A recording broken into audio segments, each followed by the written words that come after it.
Hey, Doug. Just how do you feel like that one got away from you guys? I thought their pace, their speed eventually got us. I thought fatigue was a factor, but let's give the Pacers a lot of credit. I think Rick Carlisle's done an amazing job. They've created a hell of a team. Not only young, I think the Siakam trade really will change their fortunes going forward. They're just a tough team. Obviously we had guys out and all that, and that's hard, right? But just give them credit. I thought they played terrific, and terrific city, terrific franchise. So what did you see from Dame tonight? I thought it just took him a while to get going. You could tell off of pick and rolls he didn't have a lot of explosion, couldn't beat guys early. I thought in the second half he was better, but by that time we were in a hole.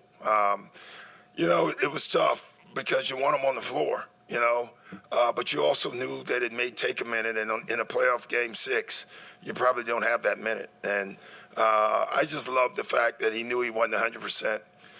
There's a lot of players that wouldn't have played tonight, and so just more respect for Dame coming from me because I watched him work out, and he looked good, didn't look great, but the fact that he just wanted to be out there with his guys is pretty cool. We spent kind of the second half of the season, once you took over, talking about the two-man game with Giannis and Dame. You don't get a second of it in the playoffs. No. Where are your thoughts at as the season wraps up? Yeah, I mean, listen, I don't know where my thoughts are right now. I really like this team. Obviously we're going to have to do some things, right?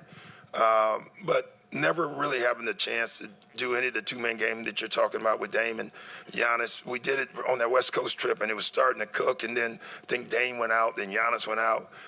Never, ever, I don't think we had, 2 games with all 3 guys, 4 games with all 3 guys. So we never got a chance to run the 3-man. We never really had a chance to create our offense that we wanted to create. But we'll have that chance. We'll have a camp, and so I'm looking forward to it. Series, just how would you the effort you got from your guys in general? The effort was amazing. Listen, last game we were the first team in NBA history to win a game with your 2 best scorers out. I mean, that's history. That's not like one game or 1 year. It's hard to do, man. Take Jokic and Murray away. Go to each team and take their 2 best players away. It's going to be hard. We understood that, but what I loved about our guys is no one wavered. Not one guy wavered. Every single guy in that locker room thought, even without those guys, we're still going to win this series. And that says a lot about the character of your team. Yeah. Thanks to Obi Toppin and T.J. McConnell, they had a big advantage on bench points. How much were those guys a big factor in today? They were huge. I think Toppin had a hell of a series overall. Just his energy, his speed, playing multiple positions. He allowed them to switch a lot of stuff. And TJ is just a pain in the ass. He just really is. And he was great. He didn't do great offensively for them, but he was just this pass defensively. He does what he does, And then he buys the coaches, all of us, a bottle of wine. So thank you, TJ. I don't know what that meant, but thank you. Coming into the job when you started, you acknowledged that no training camp exactly be a challenge. Just how do you, the challenge and having done it now for half a season, how do you feel about it? I love it. I have an amazing appreciation for the city I live in, Milwaukee now. It's funny, I was there in college, and I thought a lot about it. Didn't realize how much it would mean to me, honestly, until I got the job. And then I started thinking about all the guys, Hank Raymonds and Rick Majerus, and all the professors at Marquette.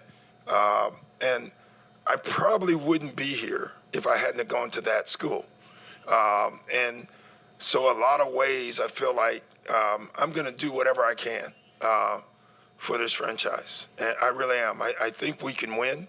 I do. I'm going to do everything I can to create that because it means more to me than I think you think for all those reasons. So I'm is rare. Usually right after the year, you want to go take a break. I can't wait to get started, to get to camp and be able to put all the things we think we need. So, following up on that, what does this offseason now look like for you, saying you live in Milwaukee and you want to get things going? Yeah, just work, I'm going to enjoy it, too. That's what we do. We don't have a lot of time, especially coaches these days, to enjoy it. You work through the summer. I've not set with John yet about where we're going, what we're doing, any of that. It's too early for that. I'm just going to appreciate the guys that I had this year, and then we got to start building.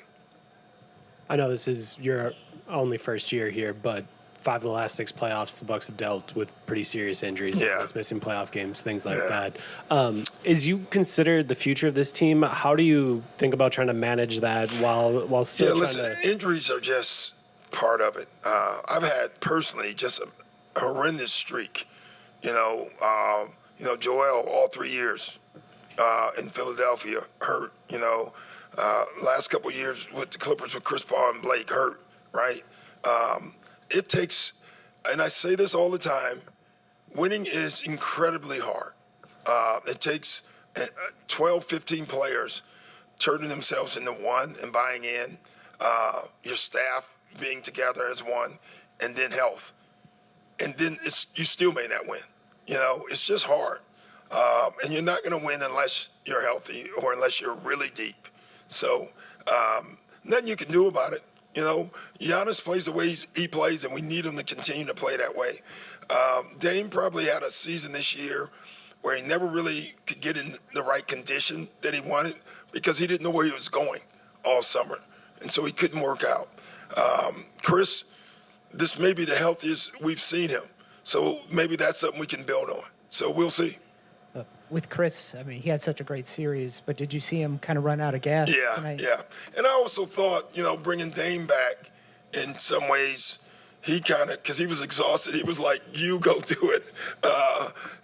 And I thought that was great of him, but I thought we should have involved him way more.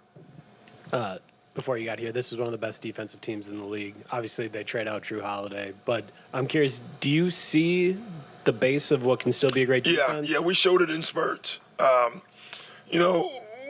We have to do a couple of things that I know we can do, but we cannot be a bad defensive team and win anything.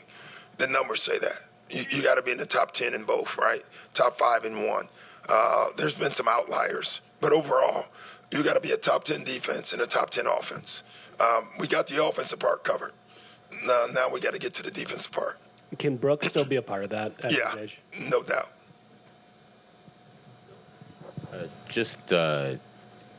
You mentioned just some things throughout the course of the season, whether it be coaching staff, you talked about sort of the travel staff in general. Like, do you feel like going forward now you still want to, like, almost implement your, sort of coaching? Like, do you still feel like you've been able to sort of put your stamp in? Is that something going forward that you will be able to do? Yeah, I do.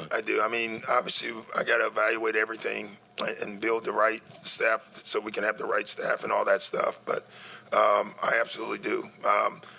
It's an advantage now going through the half of the season and coming to camp, then taking a new job. At least I've been with these guys, kind of know how they tick. I kind of know things that you would have never known that. So I think it's an advantage for me coming into next year. Thanks, guys.